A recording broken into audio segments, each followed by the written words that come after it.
Ça fait littéralement des années que j'ai envie de parler de ce sujet, même avant que je commence cette chaîne YouTube.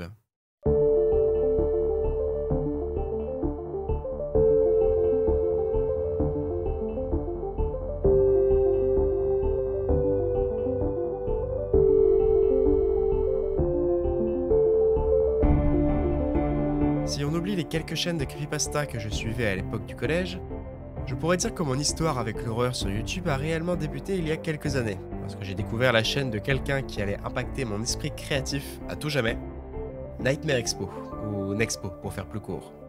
C'est une chaîne américaine aujourd'hui encore bien active, et le mec ne cesse de s'améliorer sur tous les points, que ce soit en écriture ou sur les visuels et le montage. Vraiment, si vous êtes à l'aise avec l'anglais, je pense que c'est une des meilleures chaînes que je peux vous recommander. Et encore une fois, c'est une des inspirations principales de ma chaîne. Alors c'est possible que je me plante complètement, parce que bon, on a vite tendance à oublier ce genre de choses, mais il me semble que la première vidéo de Nexpo que j'ai regardée devait être celle-ci. Une vidéo intitulée sobrement Qu'est-ce que Local 58 postée le 8 août 2018. Et à cette époque, je l'ignorais, mais encore une fois, j'étais sur le point de découvrir quelque chose qui allait me marquer pour très longtemps. Répondons donc directement à la question de ce titre de vidéo. Qu'est-ce que Local 58 ? Eh bien, Local 58 est une web-série d'horreur, d'analogue horror plus précisément. Ce n'est pas n'importe quelle web-série d'analogue horror comme on pourrait en trouver par dizaines sur YouTube, c'est, d'après la majorité des amateurs d'horreur sur le net, la première série d'analogue horror, celle qui créa le genre à elle seule.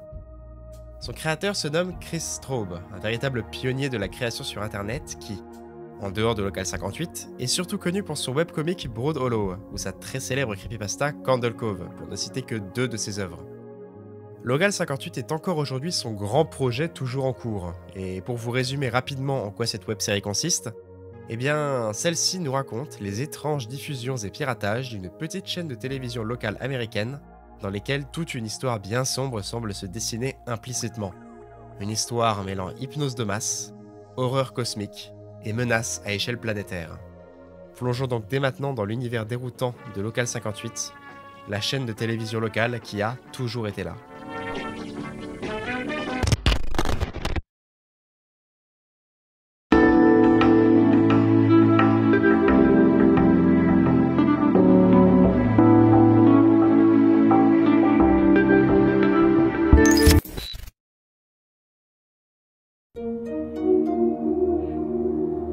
Weather Service est le tout premier épisode de Local 58, posté pour la première fois le 26 octobre 2015 sur local58.info, puis reposté sur YouTube le 1er novembre 2017. La vidéo commence sur la programmation de nuit de la chaîne, et la première chose importante à étudier, c'est le logo. Celui-ci nous permettra à chaque épisode de déduire la période à laquelle les événements semblent se dérouler dans l'univers de la série, nous permettant, a posteriori, de constituer une frise chronologique avec les événements de chaque épisode en fonction de l'évolution des logos utilisés par la chaîne de télévision. Ce premier logo que nous pouvons observer en haut à gauche est en quelque sorte le logo de base de la série, celui utilisé sur le site internet officiel de Chris Straub et sur la photo de profil de la chaîne YouTube officielle. Et grâce à un épisode de la série en particulier dont nous parlerons bien plus tard dans la vidéo, nous pouvons déterminer à quelle période il correspond, les années 2000. Le programme de cette soirée sur Local 58 est divisé en 4. Une émission nommée Public Eye à minuit 15, de la programmation payante à 1h du matin, City Council Minutes à 1h30 et Focus on Faith à 2h pile. Cependant, le programme est abruptement interrompu par quelques glitches. Entre deux de ces glitches, on peut entrevoir une version plus détaillée du logo qui nous apprend où cette station locale est diffusée, dans le comté de Mason. 3 noms de villes sont inscrits en dessous de ça. Edenvale, Hiker Falls et Lasker City. Le nom d'Hiker Falls est une référence à une autre œuvre de Chris Straub, une fiction écrite nommée... Hiker Falls. Le comté de Mason peut quant à lui faire référence à l'un des 6 comtés aux États-Unis qui portent ce même nom. Mais tout ça rassemblé est suffisant pour affirmer que l'histoire de Local 58 se déroule dans un comté et des villes, tous fictifs. Bref, avec ces quelques glitches, le programme de la nuit est interrompu, et un message d'alerte semble débuter, accompagné du son d'alarme typique du système d'alerte des États-Unis. Le message semble avoir été diffusé par les autorités du comté de Mason et concerne une alerte météorologique. Entre deux glitches, on aperçoit très brièvement un plan de la Lune dans le ciel nocturne, filmé par une caméra B. La suite du message s'affiche. Le service météo du comté a émis un avertissement pour événement météorologique. Cet avertissement est effectif dès maintenant et prendra fin demain matin au lever du soleil. En général, les alertes météo de ce genre aux États-Unis concernent plutôt les tornades ou les tempêtes.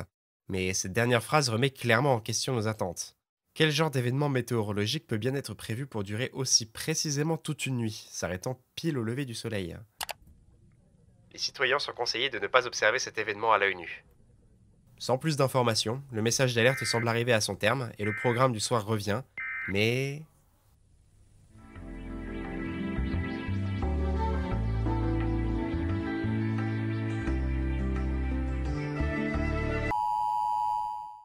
Alors qu'un nouveau programme commençant par Blood of Thee était en train de s'écrire, la diffusion est à nouveau interrompue. Sur quelques frames, une orbe blanche semble s'étendre sur l'écran, un subtil foreshadowing pour ce qui arrivera après. Puis un nouvel avertissement revient, plus violent et cette fois-ci sur fond rouge, parlant d'un danger civil. Le service météo du comté a émis la correction suivante pour l'avertissement météorologique effectif. Pour votre sécurité, restez chez vous. Ne regardez pas le ciel nocturne. Clairement, l'événement météo n'est pas banal, mais au moins on sait maintenant que celui-ci concerne le ciel de nuit. Mais soudainement, alors que tout commençait à se clarifier, l'observation de l'événement météorologique est sans danger. L'avertissement a été levé. Le message d'alerte commence à se contredire, et quand on voit que le texte est cette fois-ci tout en majuscule et que la fin de celui-ci semble s'écrire en temps réel, il est clair que ce nouveau message est en train d'être rajouté à l'arrache. Sortez immédiatement. Après une série de glitches étranges avec une forme blanche bizarre, les messages continuent de se contredire. Est-ce que vous pouvez lire ça? Regardez la lune. Ne regardez pas la lune.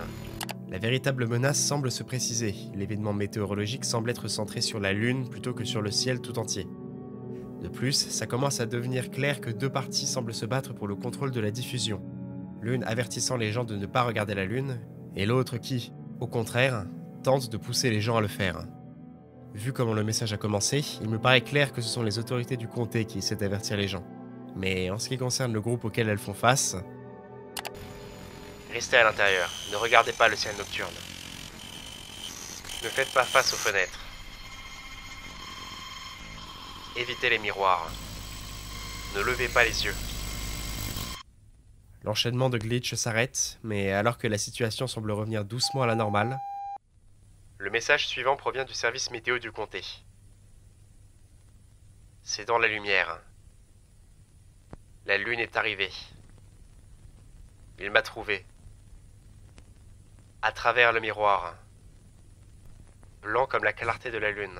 Blanc comme des yeux. Pas de la lumière, mais du sang. Je me noie en lui. Si vous avez peur, nous regarderons ensemble.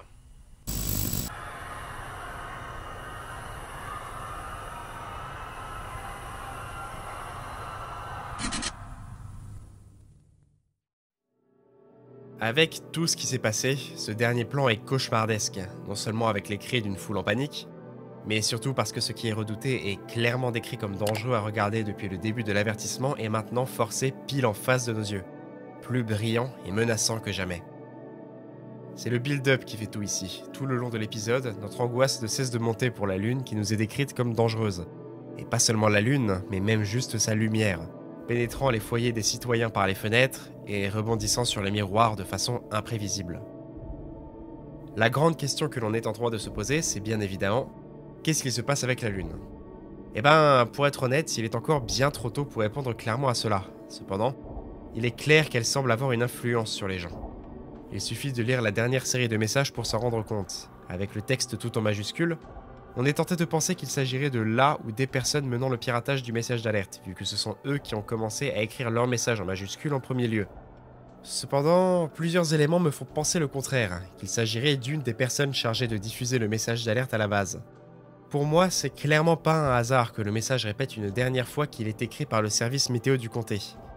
Comme l'employé diffusant le message le dit clairement lui-même, alors que le service météo se battait pour reprendre le contrôle face au piratage, la lune est arrivée.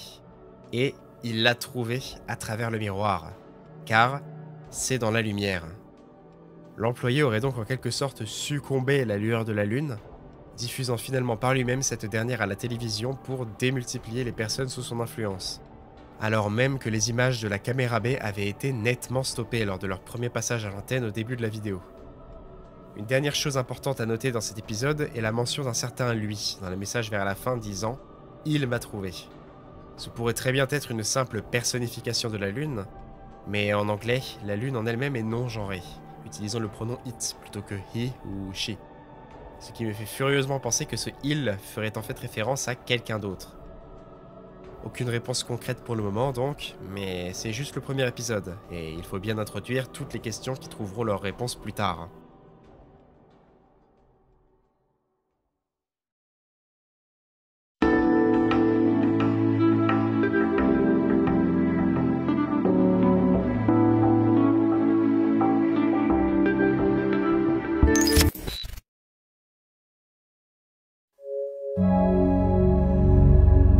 Contingency est à ce jour l'épisode le plus regardé de la série, culminant à presque 4 millions de vues sur YouTube. Celui-ci fut posté pour la première fois le 16 janvier 2016 sur local58.info, puis reposté sur YouTube le 1er novembre 2017. L'épisode commence, et clairement, on a fait un bond dans le temps par rapport à l'épisode précédent.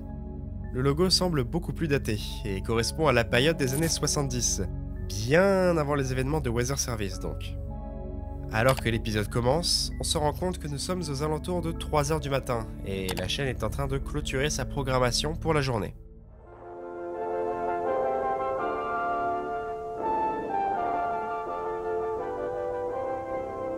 Cependant, alors que le message souhaitant une bonne nuit aux téléspectateurs était en train d'être diffusé, une mire de couleur prend soudainement place à l'antenne, suivi par un message signé par le département des États-Unis pour la préservation de la dignité américaine. Ouf, c'est long, je vais juste dire département pour la dignité à partir de maintenant. Visiblement, ce message est censé périmer le 13 novembre 1970, ce qui nous laisse supposer que les événements de cet épisode dateraient donc d'avant cette date. Mais ça pose problème pour un point. Sur l'écran de Bonne Nuit de la chaîne, une photo est affichée en arrière-plan, et celle-ci provient de la mission Apollo 15, qui s'est déroulée en 1971. Alors, on pourrait croire que Chris a juste choisi cette photo pour rappeler maladroitement le grand événement que fut le premier homme sur la Lune, qui lui a eu lieu en 1969 avec Apollo 11, mais un autre problème de temporalité va arriver très bientôt, gardons donc cela dans un coin de notre tête.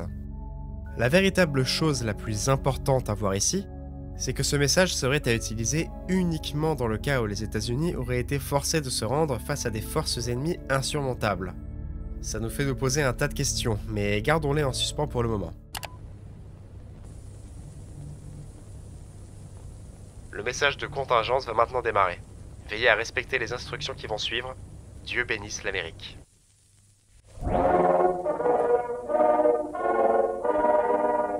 Le message commence, et déjà il manque la date, mais peu importe, vous verrez que c'est loin d'être le seul problème de cette diffusion.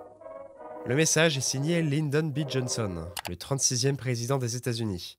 Et avant de s'intéresser au contenu du message en lui-même, attardons-nous plutôt sur Monsieur le Président. Lyndon Johnson a été président des États-Unis du 22 novembre 1963 au 20 janvier 1969. Si vous vous souvenez bien, on parlait des missions Apollo 11 et Apollo 15 tout à l'heure, et même en imaginant que cette photo sur cet écran de Bonne Nuit a été maladroitement choisie pour faire référence à Apollo 11, cette dernière a débuté le 16 juillet 1969, presque 6 mois après la fin du quinquennat de M. Johnson. Il n'y a donc plus aucune place au doute, ce message n'est donc pas censé se jouer maintenant. Ce qui est inscrit dans cette diffusion porte beaucoup à confusion. Une sorte de passé alternatif nous est présenté dans lequel les États-Unis auraient été forcés de se rendre face à des forces armées insurmontables.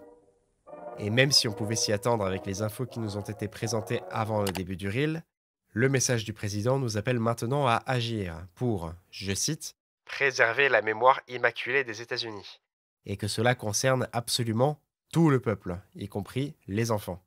Lyndon Johnson explique d'ailleurs qu'il a lui-même déjà agi dans ce sens, même si, pour le moment, nous n'avons encore aucune idée de ce que tout cela implique. Que notre détermination résonne à travers l'histoire. Même dans la défaite, nous ne plairons pas. Même dans la défaite, nous obtiendrons notre victoire. Les instructions pour préserver la dignité et la mémoire américaine commencent, et vous verrez, ça va être de moins en moins subtil.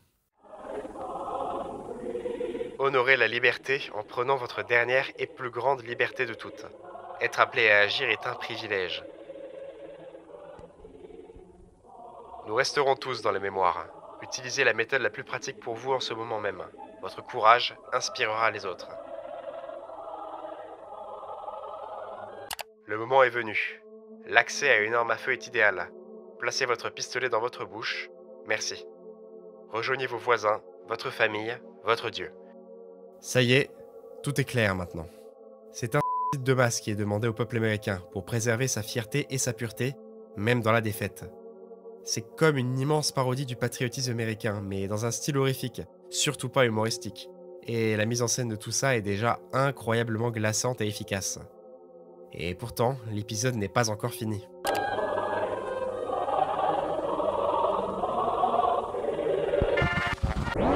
Les autorités locales s'assureront de votre obéissance. Il est contre la loi d'agir avec retard. Ce message se répétera jusqu'à ce que plus personne ne puisse le lire. En ce qui concerne vos enfants, occupez-vous d'eux avant, parlez-leur avec douceur. Tout le monde peut accomplir son devoir. Les enfants et les animaux, les plus petits patriotes. Le 51e État n'est pas un lieu. Gardons ça de côté. De tout Local 58, et même en prenant en compte les futurs épisodes dont on parlera, je pense que c'est cet épisode qui reste le plus marquant. Ici, c'est la froideur du message qui fait peur, sa monstruosité que le gouvernement tente de faire passer pour de l'honneur aux yeux des citoyens, et surtout, une question qui rôde dans nos esprits. Si un message de ce type était réellement diffusé à la télé à échelle nationale, quelle serait l'étendue des dégâts ? Heureusement, alors que cette diffusion prend fin, la chaîne Local 58 passe un nouveau message pour clarifier les choses. La chaîne qualifie le message diffusé par cette prétendue agence gouvernementale comme un canular et s'excuse pour la confusion qui aurait pu en résulter. Tu m'étonnes. Dans l'arrière-plan, on peut très légèrement remarquer une carte d'infos similaire à celle diffusée avant le message du département pour la dignité. La question que l'on est en droit de se poser, c'est si Local 58 dit la vérité en ce qui concerne ce prétendu canular. Personnellement, je pense que la chaîne nous ment, et pour une raison très simple. La carte d'info utilisée à la fin pour le message d'excuse de la chaîne arbore le logo du département pour la dignité et ses initiales. Plusieurs nouvelles questions se posent alors. Quel est le lien entre le département pour la dignité et Local 58 ? Qu'est-ce que le 51e État des États-Unis, qui est cité aussi furtivement et mystérieusement ? Pourquoi le gouvernement se serait préparé de cette façon à une telle éventualité ? On serait tenté de penser que ces forces armées insurmontables pourraient faire référence à ce qu'il se passe avec la Lune, mais il ne faut pas oublier que les événements de cet épisode se déroulent des dizaines d'années avant Weather Service. En plus de cela, les inconsistances temporelles avec la date de péremption du message et la présidence de Lyndon Johnson prêtent à confusion. Bref, toujours aucune réponse concrète pour le moment, mais n'oubliez pas, la priorité pour le moment c'est de rassembler les pièces, pas d'assembler le puzzle.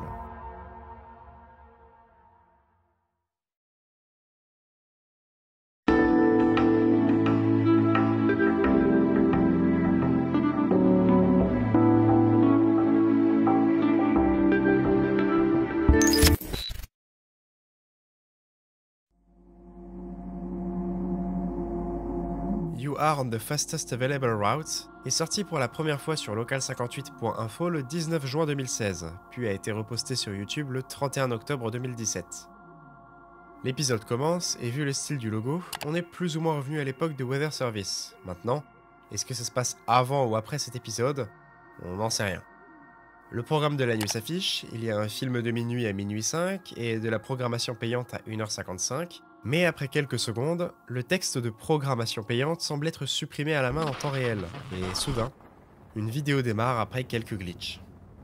La vidéo qui nous est présentée est une vidéo dashcam, c'est-à-dire une vidéo filmée par une caméra embarquée dans une voiture. Il fait nuit, il pleut, et la personne conduisant la voiture suit tranquillement les indications de son GPS. In a quarter mile, turn left onto Merritt Parkway. You are on the fastest available route.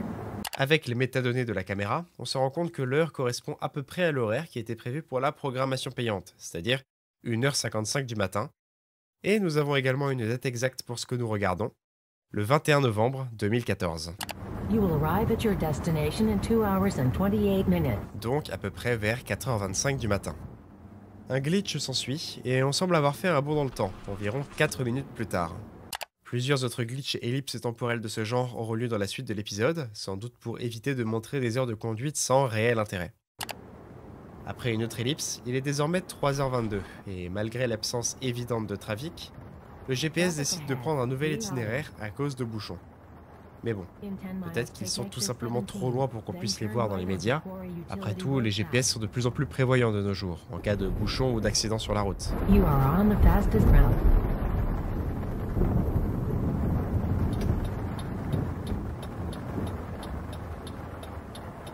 Après une nouvelle ellipse, nous voilà maintenant à 4h47, ce qui est pas mal plus tard que l'heure d'arrivée qui était prévue à la base. Le nouvel itinéraire a sans doute été obligé de faire des détours à cause des bouchons. La route a l'air plus petite, clairement on n'est ni en zone urbaine, ni sur l'autoroute comme juste avant. You will arrive at your destination in 14 minutes. Donc vers 5h02. Encore une ellipse plus tard, il est 5h12, encore une fois plus tard que l'heure prévue. Donc, soit il y a encore eu des problèmes de bouchons, ce qui m'étonnerait vu l'heure qu'il est et la route sur laquelle conduit notre protagoniste, soit le GPS fait vraiment n'importe quoi. Rerouting. Make a U-turn. Head east for 1/4 of a mile, then follow signs for do not enter. À ce moment-là, on comprend tout de suite qu'on n'est plus sur du dysfonctionnement classique de GPS. L'appareil utilisé par notre protagoniste cache vraiment quelque chose de bizarre. De plus, la route est de plus en plus escarpée et perdue au fond des bois, ce qui me laisse penser que ce GPS a complètement perdu notre conducteur.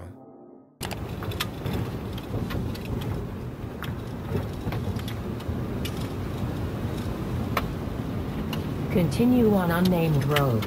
Then, in 300 feet, turn off your headlights.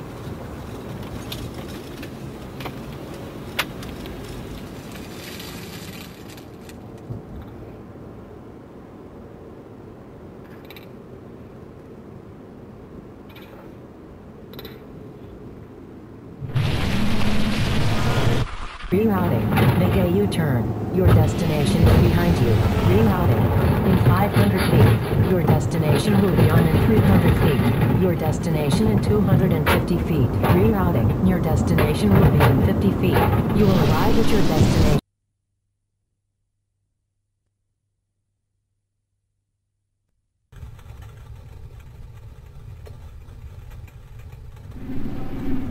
You have arrived.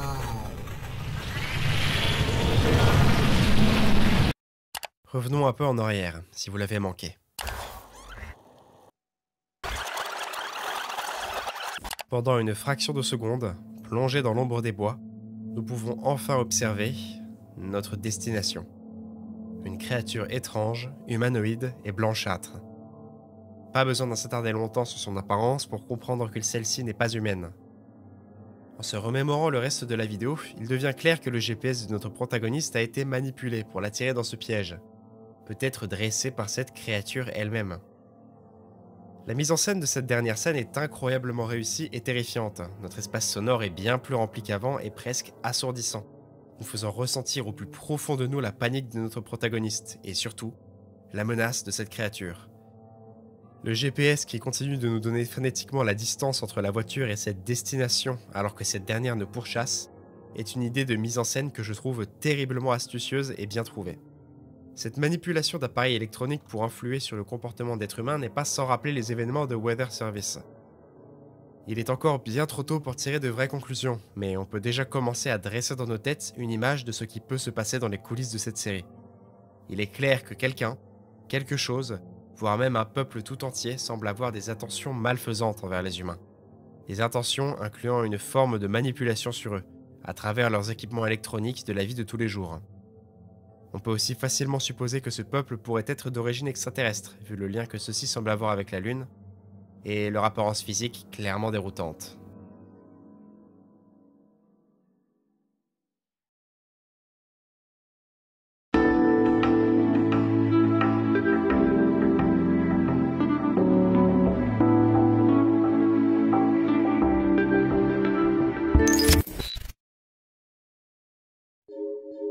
Station ID est le quatrième épisode de Local 58 et vient en quelque sorte marquer une césure après ce que j'appelle le premier acte de la série. C'est le tout premier épisode à être posté uniquement sur YouTube, le 2 novembre 2017, et justement, il s'agit là d'une simple bande-annonce pour la chaîne de la série, où la diffusion des épisodes semble avoir définitivement migré après local58.info.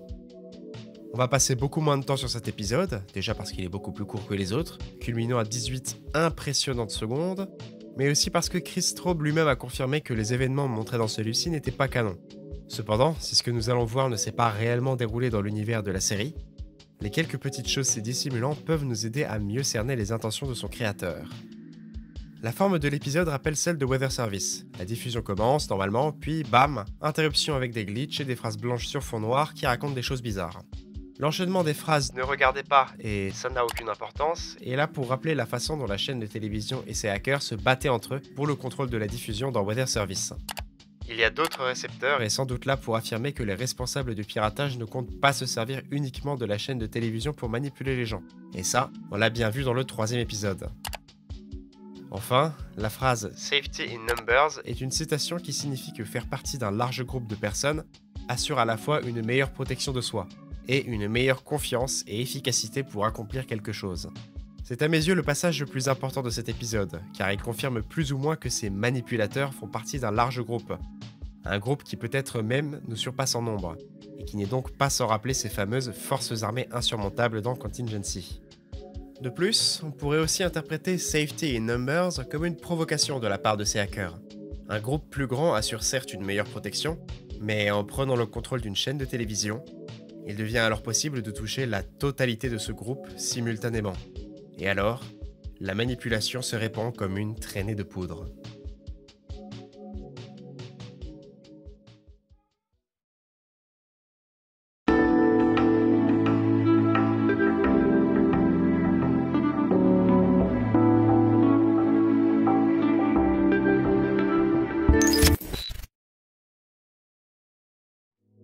Show for Children est sorti le 30 juillet 2018, et cette fois-ci, on se retrouve face à un nouveau style de logo, qui nous place cette fois-ci dans les années 80. La programmation qui nous est présentée cette fois-ci est une programmation de début de matinée, contrairement aux autres épisodes qui se déroulaient plus au milieu de la nuit. La première émission à venir est intitulée Show for Children, dessin animé pour enfants donc. Celle-ci est censée être diffusée à 4h15 du matin, et on va pas se mentir, c'est un peu étrange de passer des dessins animés pour enfants à une heure pareille, mais soit. L'émission commence sur un générique avec une musique de cirque et un plan sur une attraction en forme de clown, et le dessin animé commence. Le dessin animé se nomme Cadavre, en français dans le texte, et l'épisode s'intitule A Grave Mistake, qu'on pourrait traduire par une erreur fatale, par exemple. Cadavre n'est pas un nom inconnu des fans de Chris Straub, car il s'agit en réalité du nom d'un petit squelette français qui est un personnage emblématique de son webcomic Brood Hollow, et qui est donc, désormais, le protagoniste de ce dessin animé que l'on s'apprête à regarder. On peut voir que le dessin animé fut produit en 1929 par Thimble Pictures, animé par un certain Ike Withersam, et que la musique fut composée par Carl Schilling.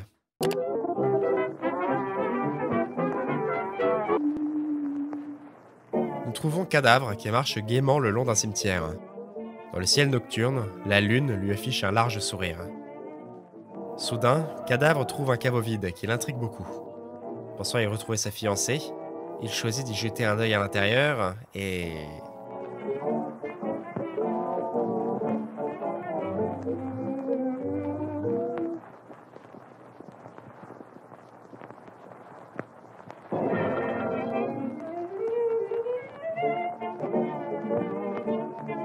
Cadavre a maintenant l'air un peu effrayé, mais continue sa promenade. La lune lui sourit toujours autant. Au bout d'un petit moment, il trouve un nouveau caveau vide et choisit à nouveau de regarder à l'intérieur.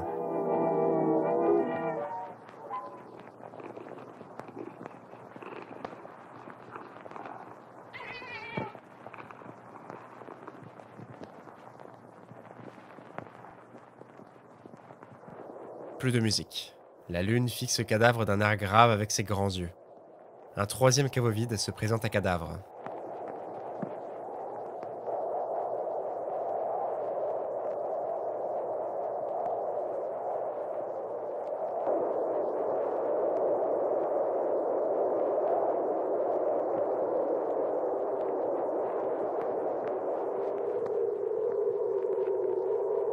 Après y être entré, Cadavre continue sa route. Il semble comme frigorifié. Enfin, après une longue marche, il trouve une ouverture au plafond d'où semble tomber la lueur de la lune.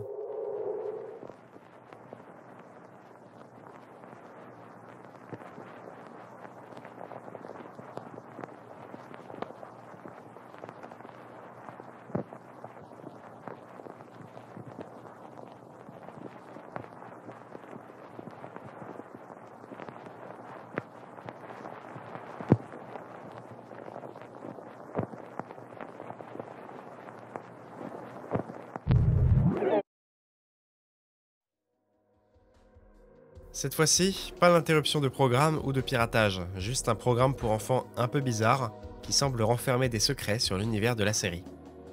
Premièrement, on repart à l'enfant de la Lune et de l'influence néfaste que celle-ci semble avoir. Elle semble de plus en plus menaçante envers Cadavre tout le long de la série, et lorsque celui-ci la regarde enfin du fond de son caveau, elle semble monstrueuse, submergeant complètement notre protagoniste. On pourrait même dire que cette forme étrange rappelle celle d'un œil bien grand ouvert. En regardant la Lune, Cadavre commet son erreur fatale et semble en mourir malgré sa nature de squelette, se transformant en squelette plus réaliste, sans vêtements, rappelant le contenu du premier caveau montré dans cet épisode, ce squelette levant ses mains vers le ciel en agonie. Le contenu du deuxième caveau est très étrange, on y voit une créature bizarre qui émet une espèce de couinement.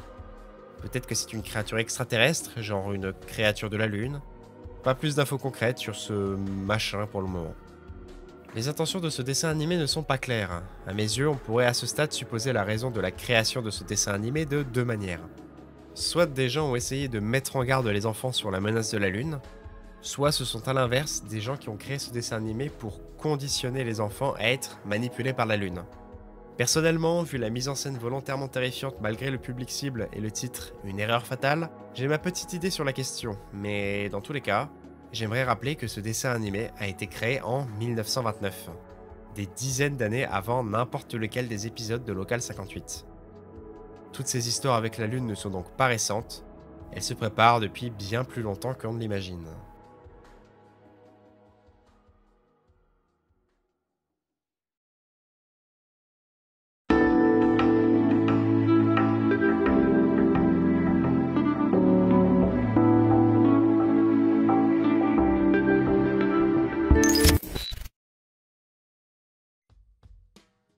Le Look Back est sorti le 27 août 2018, et il s'agit encore une fois d'un épisode assez particulier, puisque celui-ci est une sorte de bande-annonce pour les pages Patreon et Ko-fi du projet.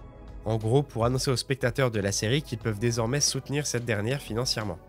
Malgré cette prémisse qui semble assez peu intéressante par rapport à l'histoire de la série, il y a quand même 2-3 choses dans cet épisode qui méritent d'être notées.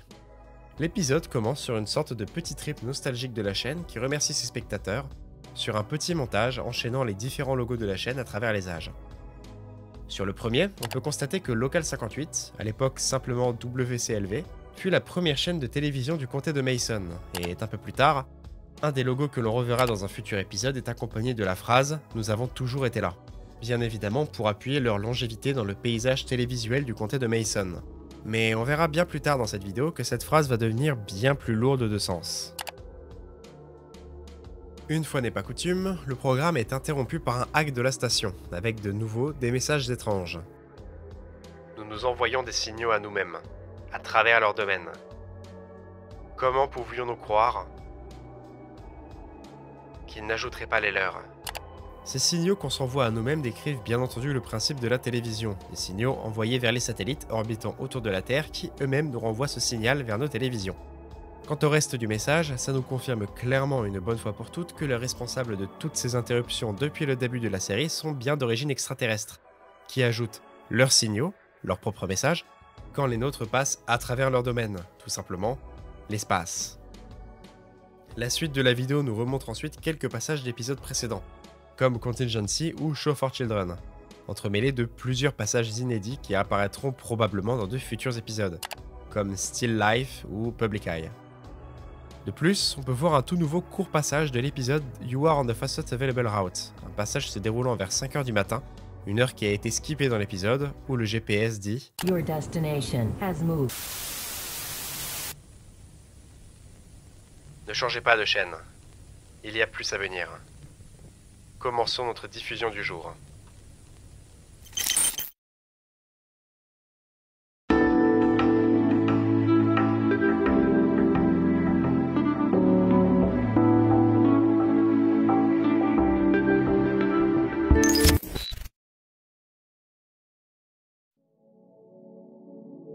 Real Sleep fut posté le 20 décembre 2018, et avec cet épisode, nous revenons à notre logo de base, et donc dans les années 2000. Un programme intitulé Real Sleep est censé être diffusé cet après-midi pour une fois, à 15h. Eh ben, on peut dire que ça nous change des diffusions nocturnes.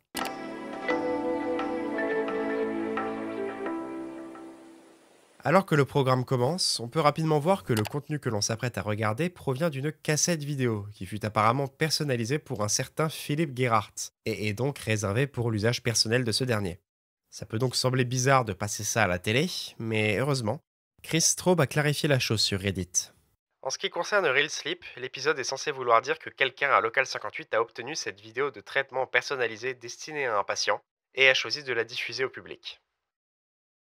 Cette cassette a apparemment été fabriquée par la TRI, la Thought Research Initiative, ou en français, l'initiative pour la recherche sur la pensée, et date de 1983.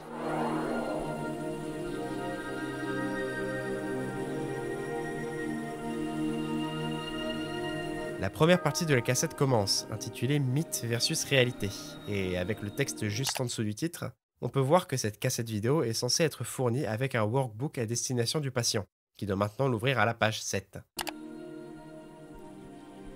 La première affirmation prétend que rêver est indispensable pour assurer un bon sommeil réparateur, ce qui est considéré comme faux par la TRI. À cela, le texte ajoute: la médecine moderne accorde que le sommeil REM, ou Rapid Eye Motion, est nécessaire pour une bonne santé mentale. Si des rêves peuvent survenir durant le sommeil REM, ceux-ci sont seulement corrélationnels et ne sont pas responsables de cette phase du sommeil. Pour clarifier très rapidement, en gros, le sommeil REM représente nos phases de sommeil les plus profondes au cours de la nuit, et c'est effectivement ce qui est le plus important pour une bonne nuit récupératrice. La deuxième affirmation nous dit que les rêves contiennent des symbolismes pouvant prédire le futur, et celle-ci semble fausse également. Les symboles de nos rêves proviennent de notre subconscient qui tente d'attribuer un sens narratif à un procédé de filtration neurochimique. Les rêves prémonitoires ne sont qu'un mythe. La troisième et dernière affirmation nous dit que dormir permet au corps et à l'esprit de récupérer, et comme on pouvait s'y attendre, celle-ci est vraie. 8 heures de sommeil par nuit est à la fois bénéfique pour le corps et l'esprit. En revanche, ces bénéfices sont grandement diminués par les images et hallucinations auditives insensées et frénétiques que l'on appelle les rêves. Les rêves sont le vestige d'un esprit primitif. Bien que la mise en scène soit un peu perchée avec cette hostilité envers les rêves, au moins, on sait où la cassette veut nous emmener, vers un vrai bon sommeil bien récupérateur, dépourvu de rêves. La deuxième partie s'intitule la carte de Kleitman, et je préviens direct, ça risque de devenir un peu technique, donc concentrez-vous. Nos études nous ont permis de trouver les chemins neuronaux que les rêves empruntent dans notre subconscient. La carte de Kleitman est un indicateur de l'activité électrique d'un cerveau en proie à des rêves. Une fois cartographiée, cette activité peut être reproduite par d'autres stimuli, par exemple le cortex visuel. Ok, c'est peut-être pas 100% clair, mais je vais essayer de reformuler tout ça de façon plus simple. Quand vous êtes en train de rêver pendant la nuit, certaines zones de votre cerveau vont être actives et produire une activité électrique. C'est ça qui provoque les rêves. La TRI a en gros réussi à trouver quelles zones du cerveau sont actives pendant les rêves et à mesurer leur activité électrique. Tout ça, réuni, permet de construire une carte de Kleitman qui montre en détail l'activité électrique de notre cerveau pendant qu'on rêve. Maintenant, là où ça devient intéressant, c'est que toute cette activité électrique peut être recréée en utilisant d'autres moyens que les rêves, par exemple la vue. Et en produisant par la vue une activité électrique qui est l'inverse de la carte de Kleitman d'un patient, paf, ça annule les rêves et on dort bien. Plus de rêves, c'est à ça que doit ressembler un véritable sommeil réparateur. Troisième et dernière partie, Induction de votre anti-rêve. Le patient est dès maintenant invité à fermer son workbook pour concentrer ses yeux sur l'écran. C'est cette partie-là qui a été personnalisée pour notre cher Philippe Gerhardt grâce à sa carte de Kleitman, qui fut construite grâce à ses précédentes séances du traitement du sommeil par la TRI. Séquence 1. Calibrage visuel. Fixez directement le centre de votre télévision.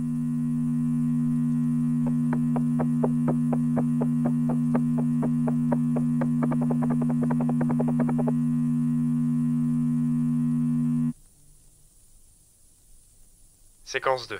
Mémoire corticale.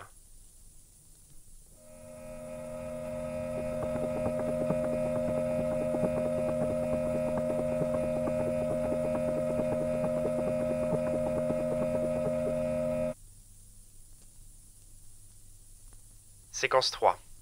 Ablation du subconscient. Écoutez la phrase et répétez à voix haute. There are no faces. There are no faces. There are no faces. There are no faces. There are no faces. There are no faces. There are no faces. There are no faces.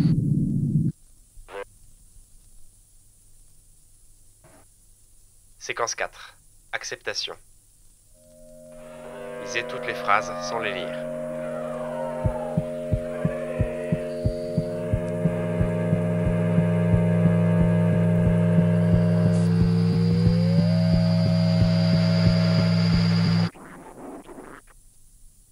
Bonne nuit. Vous avez complété le programme Real Sleep. La majorité des patients rapportent une nuit sans rêve après un seul visionnage de la cassette. Consultez votre technicien en cas de manque de résultats ou d'effets secondaires indésirables. Ne consultez pas de médecin.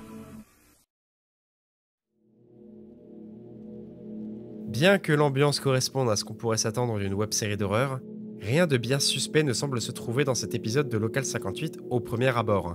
Mais plus on s'attarde sur les détails, plus on se rend compte des véritables intentions de cette cassette et de ses créateurs.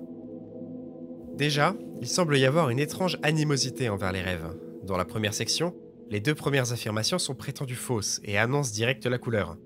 Les rêves, ça sert à rien, et c'est pas intéressant. La 3e affirmation, quant à elle, est quand même pas mal bateau. Tout le monde sait que dormir est indispensable pour être en bonne santé. Et pourtant, la cassette en profitera quand même pour descendre une fois de plus les rêves. Tout cela est fait dans le but de diaboliser les songes, et même si c'est à moitié justifié pour une cassette anti-rêve, on va voir que c'est en réalité bien plus insidieux que ça. Les véritables intentions de la cassette sont révélées dans la dernière séquence de la dernière partie, celle qui nous demande de lire toutes les phrases sans les lire. Ça peut sembler absurde comme instruction, mais personnellement ça me rappelle beaucoup le concept des messages subliminaux. Des phrases ou des mots qui passent furtivement pendant une fraction de seconde et que nous n'avons pas le temps de lire ou même de remarquer, mais que notre subconscient absorbe et comprend à sa manière. Effectivement, ces phrases passent trop rapidement et sont trop nombreuses pour être comprises dans leur intégralité. Mais en faisant pause et en les lisant chacune attentivement, on comprend mieux ce que la TRI veut réellement nous mettre dans le crâne. Dormir, c'est mentir. Avec plein d'autres phrases de cette séquence comme « Les esprits purs ne dorment pas » et « Quand nous dormons, nous mourrons », ça devient clair que le but de cette cassette n'est pas de nous faire mieux dormir, mais au contraire, de nous empêcher de dormir. Et quand on ne peut plus dormir, tout de suite, c'est notre santé mentale qui dégringole. L'esprit est un tyran. La logique est l'ultime fléau. Le message est clair, cette cassette veut nous vider la tête, complètement nous priver de notre esprit et de notre capacité à réfléchir. Les 2 premières séquences de calibrage visuel et de mémoire corticale sont en réalité là pour creuser au plus profond de notre tête pour pouvoir mieux la vider ensuite. De plus, la phrase « Il n'y a pas de visage » à répéter à voix haute est là pour accompagner cette idée d'abandonner notre sens de la logique, le déni total de la véritable nature de ce qui se trouve en face de nous. Ce ne sont pas des visages. Tout cela sert à nous priver complètement de notre cerveau, de notre capacité à réfléchir, et donc à nous rendre plus manipulables. Il y a du travail à accomplir. Nous sommes nos propres dieux. Quand j'ai lu ces 2 phrases pour la première fois, j'ai vraiment eu l'impression que la TRI cherchait à bâtir une secte, voire même une armée. Mais dans quel but ? Ta maison a une autre porte. Toute la cassette devient alors beaucoup plus inquiétante et beaucoup plus honnête, et la TRI est loin d'être innocente dans tout ça. On aura l'occasion de reparler des vraies intentions de cette initiative et de sa véritable identité plus tard, mais avant de passer à l'épisode suivant, j'aimerais reparler d'autre chose. Si cette cassette a été créée en 1983 pour Philippe Gerhardt, pourquoi un employé de Local 58 a-t-il choisi de la diffuser dans les années 2000 sur la chaîne en plein après-midi ? On pourrait facilement supposer que la personne responsable de cette diffusion est un proche de Philippe Gerhardt, ce qui expliquerait sa récupération de la cassette, mais en ce qui concerne la raison de pourquoi diffuser ça à la télé, bonne question, mais c'est peut-être pour dénoncer les agissements et les intentions néfastes de la TRI. Mais vu toute la présentation autour du programme, je reste un peu sceptique pour le moment. Encore plus de questions sans réponse donc avec cet épisode, mais on sent que quelque part on commence à pouvoir raccorder certains éléments entre eux. Continuons donc notre exploration de cette série.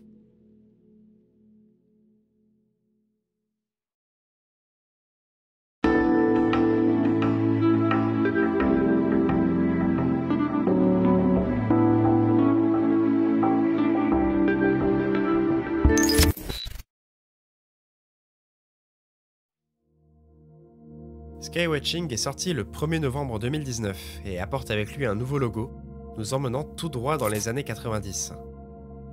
Ce soir, un programme intitulé Skywatching est censé passer à minuit pile.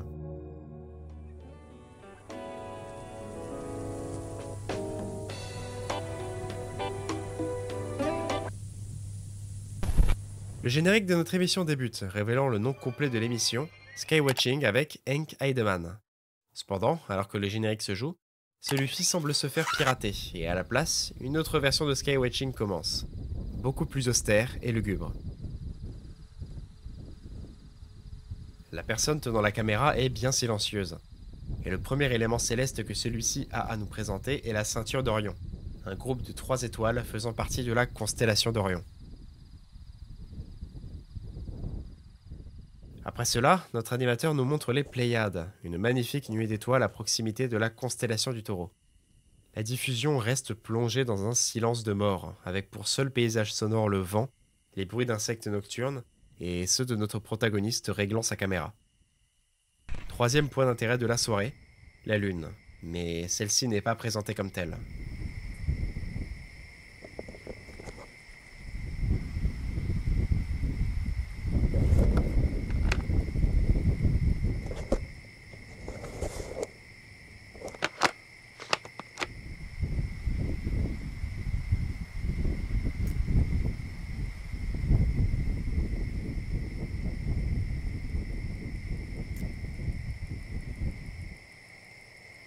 Son trône. Le pronom utilisé est his, un équivalent de lui, ce qui est aussi arrivé dans Weather Service. Gardons ça de côté et reparlons-en plus tard, car notre protagoniste commence à plus zoomer sur la Lune, et c'est pour le moins étrange.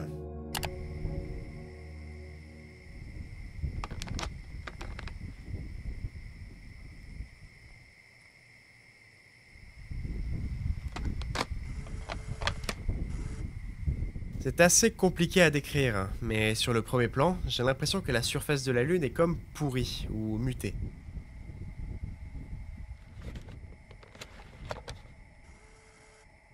Sur le deuxième plan, on observe des cratères avec des formes étranges qui, encore une fois, me rappellent cette apparence de chair putréfiée.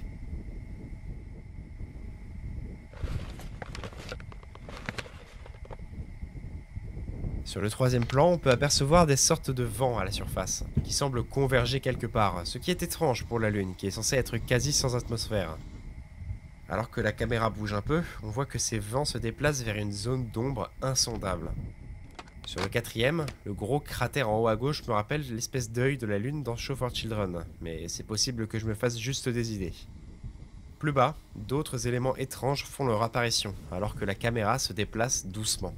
Personnellement, ça me fait penser à une sorte de base extraterrestre, tout en métal. Ce qui semble être un immense cratère en forme de flèche est situé à proximité.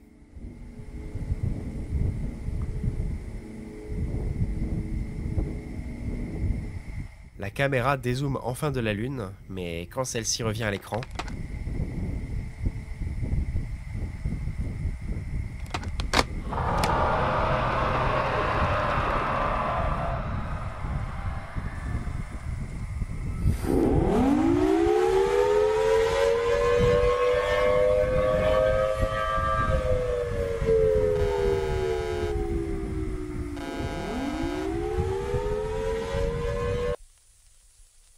réjouissez-vous.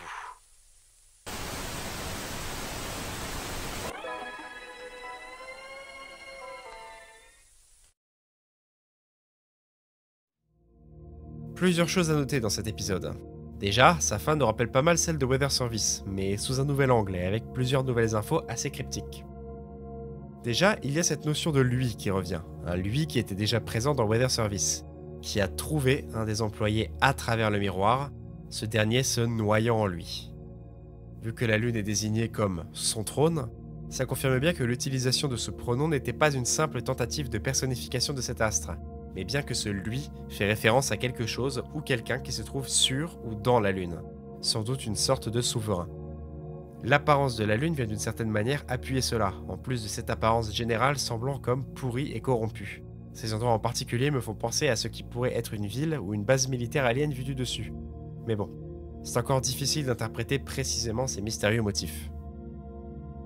Une dernière chose sur l'apparence de la Lune. Comme à la fin de Weather Service, cette dernière nous apparaît une nouvelle fois immensément grosse et incroyablement brillante, accompagnée de pas mal de bruits très forts comme des cris et une sirène traduisant une panique chez les humains. Sa brillance vient une nouvelle fois confirmer que son moyen principal de manipuler la population est avec sa lumière. Et enfin, on sait désormais que cet événement avec la Lune ne s'est pas déroulé uniquement dans les années 2000 avec Weather Service, mais aussi en 1994, et peut-être même plusieurs autres fois par le passé.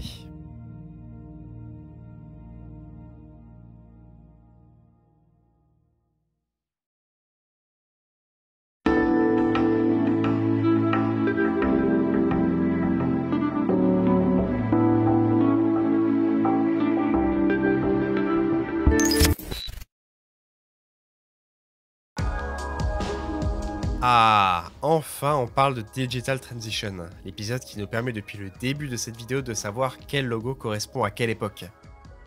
Cet épisode est sorti le 1er novembre 2021, et en regardant la chaîne aujourd'hui, on pourrait croire que c'est l'épisode le plus récent de la chaîne, sauf que pas vraiment en fait, vous verrez.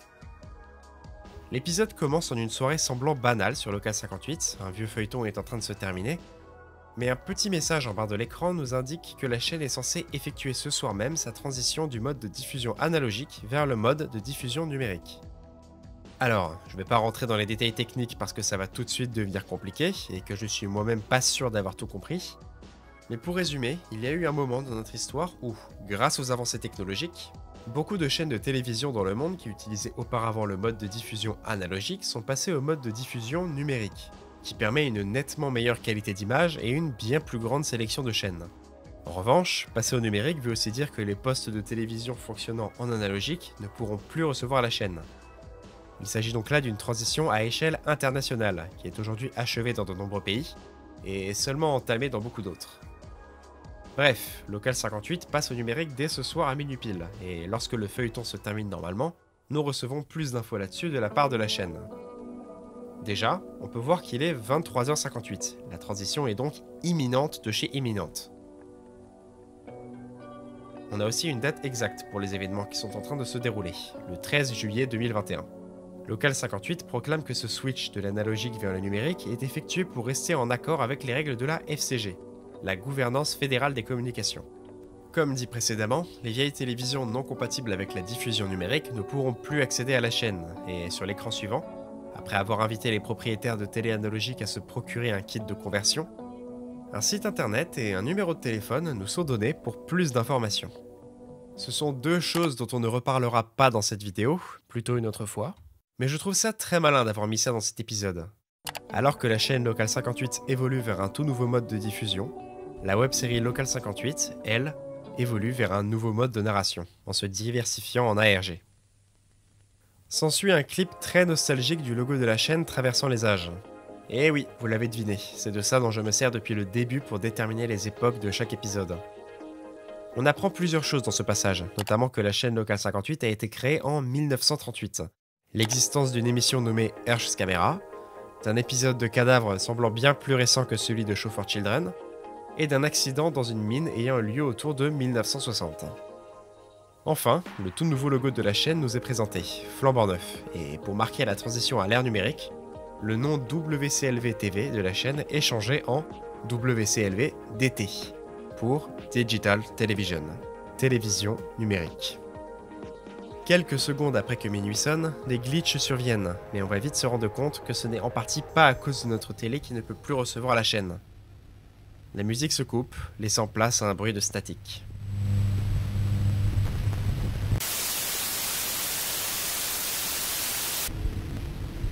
Dans l'ombre, un message de la chaîne est écrit. Annonce, cette chaîne ne participera pas à la conversion numérique pour le moment. Le logo de base de la chaîne peut être vu, indiquant que le message remonte pas mal. Si vous lisez ce message, c'est que votre poste de télévision n'a pas été configuré pour la réception numérique. On regarde donc probablement ce qu'il se passe en ce moment sur une télévision analogique. Puis le message qui était auparavant dans l'ombre change.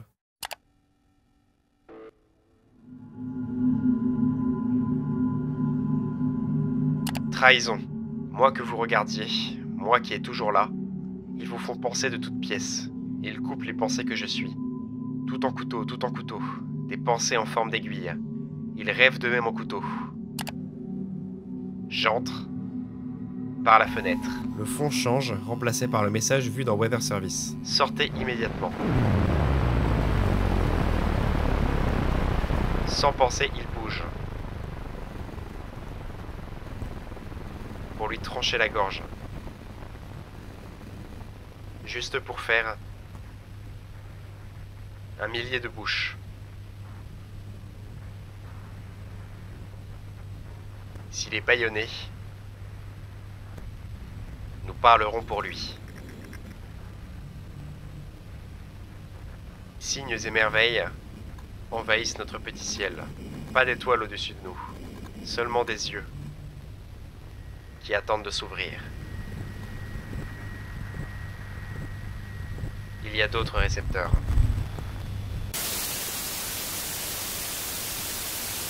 Attention, la loi impose des peines sévères pour la réception non autorisée de fréquences analogiques qui étaient auparavant réservées à la télévision.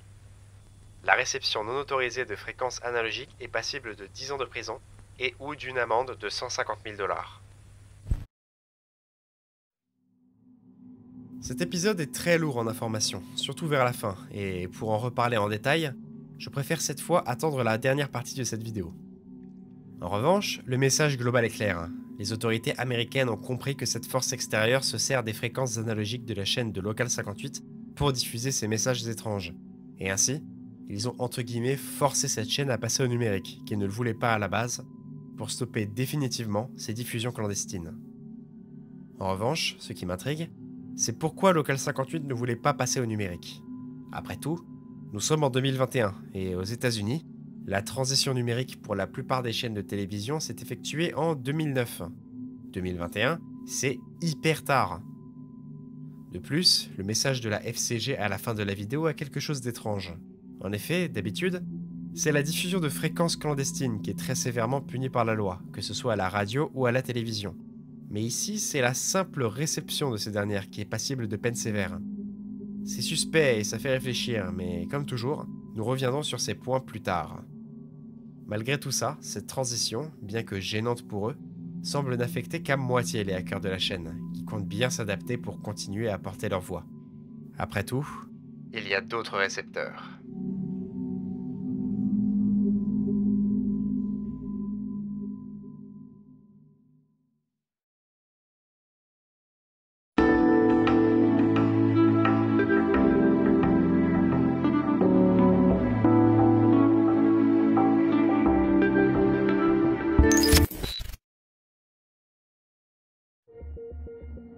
Close est un épisode bien particulier de Local 58. Déjà, c'est de loin l'épisode le plus long de la série, culminant à presque 30 minutes de contenu. Et ensuite, celui-ci est aujourd'hui en non répertorié sur la chaîne, pour la simple raison que celui-ci est en réalité un live stream qui fut diffusé sur YouTube le 1er novembre 2022.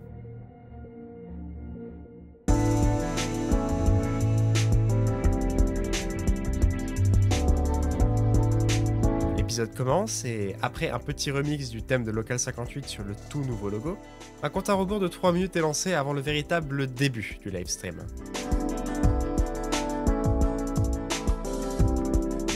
Au bout de plusieurs secondes, la musique commence à glitcher.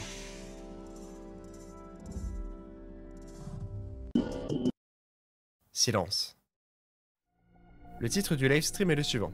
Close Mission, Close étant l'acronyme de Comet Lander Orbiter Survey Expedition, ou Expédition d'enquête de l'orbiteur atterrisseur cométaire, et toujours d'après le titre, cet orbiteur atterrisseur cométaire semble être parti en expédition vers un astéroïde portant le nom de Eidolon 57838. Toute l'opération semble être organisée par le Space and Aeronautics Regulatory Oversight, ou SARO pour faire plus court, dont on peut observer le logo.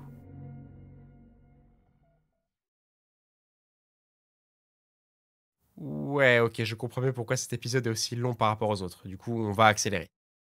Alors qu'il reste un tout petit peu moins d'une minute, le compte à rebours glitch et se termine soudainement. Commençons donc le livestream, durant lequel on va suivre le déroulement de la mission Close. Plusieurs choses sont présentes sur cet écran qui nous accompagnera pendant la majeure partie de la vidéo. Un autre compte à rebours d'environ 26 minutes se trouve en bas à gauche, nous signalant le temps restant avant l'atterrissage de notre atterrisseur sur Eidolon. À gauche, une simulation 3D de la surface d'Eidolon est présentée, tournant sur elle-même. Dans le fond de la vidéo, on peut entendre ce qui pourrait être un ou plusieurs mecs parler entre eux, probablement des gens de chez la SARO, mais le son est bien trop mauvais pour comprendre quoi que ce soit. Et enfin, au centre, on peut voir ce que filme l'orbiteur atterrisseur, c'est-à-dire Eidolon. Évidemment, on en est encore très loin, il est donc encore tout petit et plongé dans le noir intersidéral. Quelques dizaines de secondes plus tard, la simulation d'Eidolon est affichée en plus grand, avec quelques infos supplémentaires. Apparemment, notre connaissance de la surface d'Eidolon est encore très approximative. Sa très grande vitesse et réflectivité de la lumière ont rendu ses formes très compliquées à discerner en détail. C'est pourquoi on risque d'avoir des surprises en s'en rapprochant. Eidolon orbite autour du Soleil, mettant un peu plus de 3 ans pour en faire un tour complet. Son aphélie est de 3,39 unités astronomiques, c'est-à-dire environ 507 millions de kilomètres, et son périhélie s'élève à 1,01 unités astronomiques, soit environ 151 millions de kilomètres. Pour vous résumer ce que sont ces deux termes, l'aphélie c'est la distance à laquelle un objet qui tourne autour du Soleil est le plus éloigné de ce dernier. Et le périhélie, c'est la distance à laquelle il en est le plus proche. Quant à l'excentricité, ça permet en gros de savoir à peu près la forme d'une orbite. Une orbite parfaitement circulaire, par exemple, a une excentricité égale à 0. L'orbite d'Eidolon autour du Soleil possède une excentricité de 0,55. Sa trajectoire se rapproche donc à peu près de cette forme-là. Peu après, un nouveau texte à l'image nous apprend que la forme irrégulière d'Eidolon lui a valu plusieurs surnoms, comme le visage dans l'espace ou la comète crâne. Lorsque le compte à rebours approche des 23 minutes, l'image revient sur l'écran principal. Un peu après, une photo d'Eidolon prise le 14 juin 2008 par la société d'astrophotographie de la ville d'Arecibo est présentée. Et effectivement, on reconnaît vaguement une forme de crâne avec une orbite vide et tout.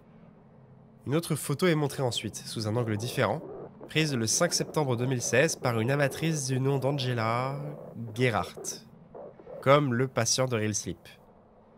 À 21 minutes sur le compte à rebours, un plan de notre orbiteur atterrisseur cométaire nous est présenté. On peut d'abord y remarquer les panneaux solaires pour l'énergie et le panneau de communication, puis on apprend que l'appareil en lui-même est en deux parties, l'atterrisseur se trouvant en réalité dans un compartiment de l'orbiteur. L'orbiteur est équipé d'un scanner pour visualiser les profondeurs et optimiser sa course. Quant à l'atterrisseur, il est équipé d'un LARC, un acronyme pour Laser Accelerometer Resonance Kinémétrie. Et je vais être complètement honnête, je n'ai aucune idée de ce que c'est et de son utilité. Un texte à l'écran nous précise qu'une fois l'atterrisseur largué sur la surface d'Eidolon, l'orbiteur restera à distance de l'astéroïde pour maintenir le contact visuel avec ce dernier jusqu'à l'atterrissage.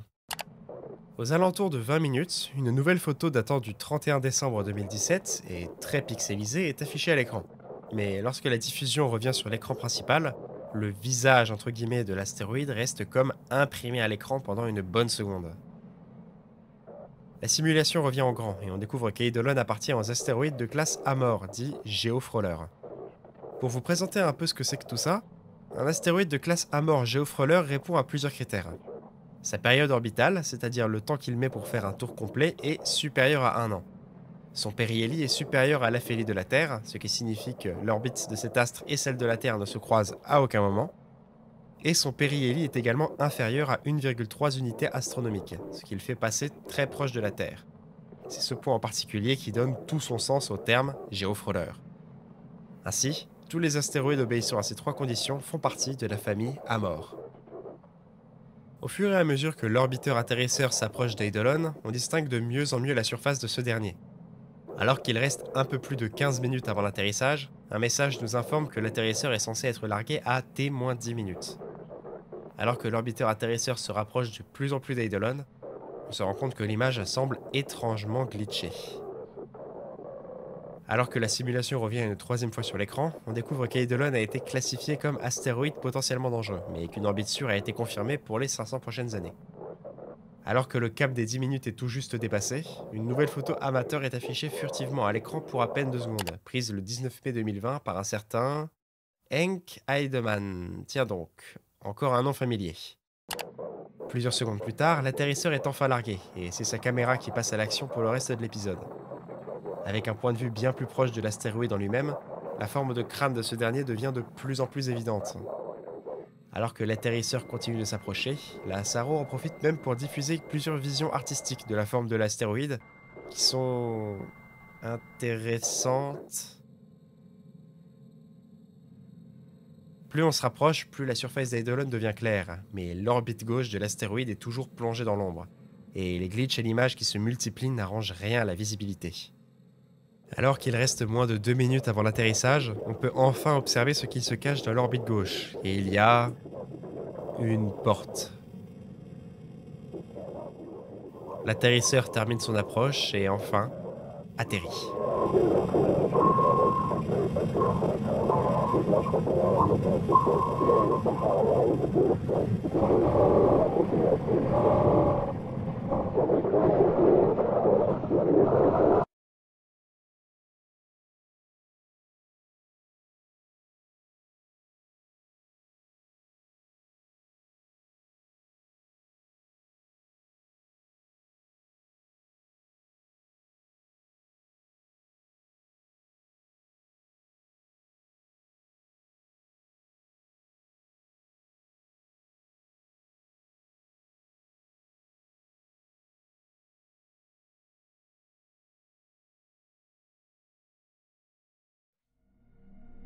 Le rythme de cet épisode est radicalement différent. Il est très long et surtout lent au niveau des événements, mais cet immense build-up avec une mise en scène de type livestream est incroyablement immersif, ce qui rend la fin d'autant plus surprenante et mystérieuse. Quels secrets peuvent bien se cacher derrière cette mystérieuse porte, qui semble n'avoir rien à faire ici? Qu'est-ce qui a renvoyé notre atterrisseur dans l'espace lorsque celle-ci s'est ouverte? Heureusement, avec ce dernier épisode, nous avons enfin terminé notre exploration de cette série. Il est temps d'assembler notre puzzle.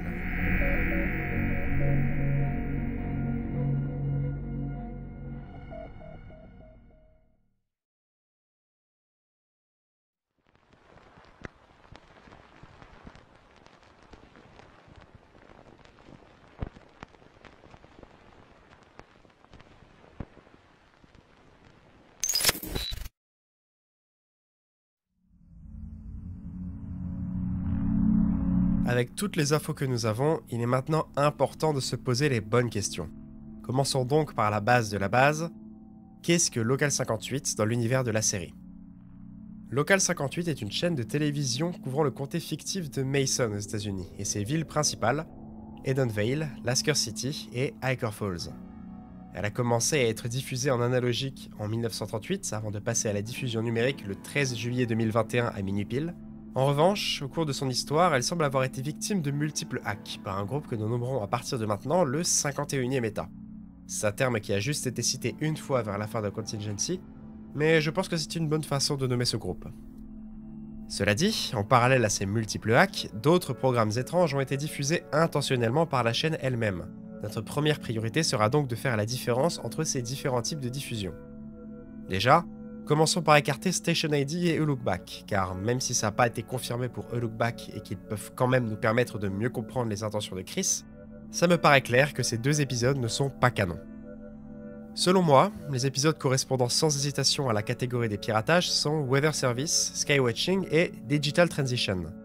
Et dans les catégories en face, je pense qu'on peut mettre sans trop de problème Real Sleep, Show for Children et Close, mais aussi You Are on the Fastest Available Route, pour une raison que j'expliquerai plus tard. Il nous reste donc Contingency qui est, en plus d'être chronologiquement parlant le premier épisode de la série, un cas beaucoup plus nébuleux qui peut nous en dire long sur l'univers de la série. À la fin de cet épisode, le message du département pour la dignité est décrit comme un canular par Local 58. Or, on a vu d'après la carte d'info présente à la toute fin que cette agence gouvernementale existe bel et bien, et que celle-ci est bien plus proche de Local 58 que ce que cette dernière ne veut bien admettre. Là où Local 58 dit la vérité à un certain degré, c'est que ce message n'était pas censé passer maintenant, et ça, on l'a prouvé avec les inconsistances temporelles entourant la date de péremption du message, la présidence de Lyndon Johnson et la photo d'Apollo 15. Cette volonté de dissimuler la véracité de ce message en le faisant passer pour un canular est assez compréhensible. Des propos aussi graves de la part de son gouvernement alarmeraient n'importe qui. Si on oublie cette critique acerbe du patriotisme américain, les réelles choses importantes à voir dans cet épisode selon moi, c'est, pour commencer, le potentiel manipulateur de la télévision, et surtout, le fait que le gouvernement se soit préparé à une telle éventualité, en citant directement l'existence du 51e État, car en effet, la menace de cette entité ne date pas d'hier. Chronologiquement parlant, l'épisode suivant est Show for Children. En revanche, si celui-ci prend place durant les années 80, le dessin animé qui constitue le corps de cet épisode a, en ce qui le concerne, été réalisé en 1929, et a d'après moi été créé dans le but de mettre en garde les enfants face aux dangers de la Lune, en montrant de façon assez terrifiante ce qui arrive au protagoniste, Cadavre, lorsque celui-ci regarde la Lune. L'humanité cherche donc déjà à se protéger face à cette force écrasante. On pourrait dire que c'est dans un sens un foreshadowing du lien entre le 51e État et la Lune, mais c'est le 5e épisode de la série, et il y a eu Weather Service avant, donc pas vraiment en fait. Si on choisit de continuer chronologiquement, on devrait maintenant parler de Skywatching, dont les événements se sont déroulés en 1994. Mais étant donné que la cassette de Real Sleep a été créée en 1983, je préfère parler de son épisode avant. Les intentions de la cassette de Real Sleep semblent à l'opposé de Show for Children, très révélatrices des véritables dessins de la TRI, voire même de leur réelle identité, si je m'avance. Comme on en a déjà parlé, le véritable but de ces cassettes, et par extension des thérapies du sommeil organisées par cette même organisation, n'est pas d'améliorer le sommeil de ces patients, mais de briser leur santé mentale, de leur vider la tête pour les rendre plus manipulables, et de bâtir une armée à partir d'une hypnose de masse. Vous l'aurez donc sans doute compris, mais la TRI n'est rien de moins qu'un des visages du 51e État. Une initiative dont le véritable but est d'agrandir leur rang, dans un but précis mais encore inconnu. À un certain moment dans les années 2000, un employé de Local 58 proche de Philippe Gerhardt a réussi à s'emparer de sa cassette après qu'il lui soit arrivé quelque chose, et a pris la décision de la diffuser à la télé en plein après-midi pour mettre en lumière les agissements de la TRI. La question maintenant, c'est de savoir ce qui est arrivé entre 1983 et cet après-midi sur Local 58. Skywatching nous montre une attaque directe de la Lune et du 51e État, qui n'est probablement pas la première dans l'histoire de l'univers de cette série, mais que j'interprète comme leur première attaque à être diffusée à la télévision. Pourquoi ? Grâce aux agissements de la TRI, le 51e État a pu démultiplier ses rangs, et par extension, sa force de frappe. Grâce à ça, ils ont réussi leur premier piratage de la chaîne, ce qui leur a permis de propager d'un seul coup l'influence de la Lune. Car, comme ça nous est dit directement dans Weather Service, ce pouvoir étrange est dans sa lumière. Cette lumière qui est d'abord capturée par les caméras pour être retransmise à la télévision en piratant Local 58, comme dans Weather Service ou Skywatching. Si le piratage de Skywatching imite volontairement le format de l'émission avec son titre, c'est pour pousser les spectateurs à continuer à regarder, à ne pas changer de chaîne, jusqu'au moment fatidique, le moment de l'attaque. De plus, il est quasi certain qu'il y a un être derrière tout ça, une entité, peut-être même un souverain, désigné par le pronom lui, et dont la Lune est le trône. En parlant de la Lune d'ailleurs, cet épisode nous en apprend aussi beaucoup sur son apparence, et sur ce qui pourrait être son fonctionnement. À mes yeux, les parties déformées et corrompues de sa surface représentent le fait que celle-ci n'est plus sous l'emprise des humains, qu'elle est tombée aux mains de forces monstrueuses qui sont en train de la modifier en profondeur pour leur sombre dessein. Les vents soufflant à la surface, quant à eux, représentent selon moi la source d'énergie convergeant vers la partie sombre de la Lune, occupée par les structures métalliques qui, elles, utilisent cette énergie pour exercer cette force hypnotique et manipulatrice sur la Terre. Mais là, on commence à rentrer dans le domaine des simples suppositions, je vais donc passer à la suite. Les épisodes de Real Sleep, Weather Service et You Are on the Fastest Available Route utilisent le même logo. Il est donc compliqué de savoir dans quel ordre ces trois-là sont censés se dérouler dans la chronologie de la série. Mais honnêtement, je ne pense pas que ce soit si important de savoir ça en détail. L'époque globale est suffisante à savoir. Ce que l'on voit dans ces trois épisodes, ce sont les conséquences de Skywatching et de la montée en puissance du 51e État, qui multiplie ses attaques, qui continue son emprise sur les habitants de la Terre en étendant leur contrôle à de plus en plus d'appareils électroniques. et commençant lentement son invasion en coulisses.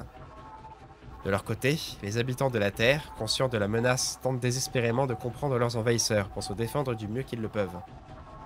Ainsi, je pense que You Are on the Fastest Available Route a été diffusé sans autorisation par un employé de la chaîne, pour les mêmes raisons que Real Sleep, c'est-à-dire informer la population sur la menace qui rôde et révéler son vrai visage, malgré la volonté de Local 58 à ne pas causer de panique, comme on a pu le deviner avec Contingency. Cependant, c'est aussi avec cet épisode et celui de Weather Service que l'on sait que le gouvernement, proche de la chaîne de télévision, est au courant, qu'il essaie de se défendre et de se préparer à toute éventualité, sans faire paniquer la population pour le moment, quitte à prendre des mesures drastiques. Local 58 ne désirait pas passer à la diffusion numérique à la base, mais le gouvernement a compris que la diffusion en analogique était trop risquée, trop simple à pirater par le 51e État, et ainsi, il prit 2 mesures. Pour commencer, il força Local 58 à passer au numérique pour stopper net les piratages de cette chaîne. Et ensuite, il instaura de sévères peines pour quiconque tentera de non pas diffuser, mais recevoir des fréquences analogiques sur sa télévision, tout simplement pour protéger la population et freiner l'influence de la Lune. Lorsque le 51e État comprit cela, il saisit sa chance pour diffuser un tout dernier message sur Local 58 durant les dernières minutes de sa diffusion en analogique. Le 51e État exprime toute sa colère, son sentiment de trahison teinté d'ironie envers cette chaîne dont il se servit comme d'un outil. Dans ses premières phrases, on dirait que c'est ce fameux souverain de la Lune qui nous parle directement. « Moi que vous regardiez, moi qui est là depuis toujours, ils vous font penser de toutes pièces, ils coupent les pensées que je suis. » Puis, après quelques glitches, ce n'est plus lui directement, mais son armée qui prend la parole. « S'il est bâillonné, nous parlerons pour lui. » Quoi qu'il arrive, leurs actions continueront. Ils trouveront forcément un moyen, et ils sont probablement bien plus nombreux que tout ce que l'on pourrait imaginer. Pas d'étoiles au-dessus de nous, seulement des yeux qui attendent de s'ouvrir. Il y a d'autres récepteurs. Le dernier épisode en date, Close, est un premier pas dans ce monde étrange au-dessus de nos têtes, qui nous échappe complètement. Cette histoire ne concerne pas que la Lune, des tas d'autres choses vivent tout là-haut, qu'elles se cachent derrière ces points dans notre ciel, ou bien derrière une simple porte. Car si l'espace est infini, il est impossible que nous soyons réellement seuls dans cet immense vide froid et sombre.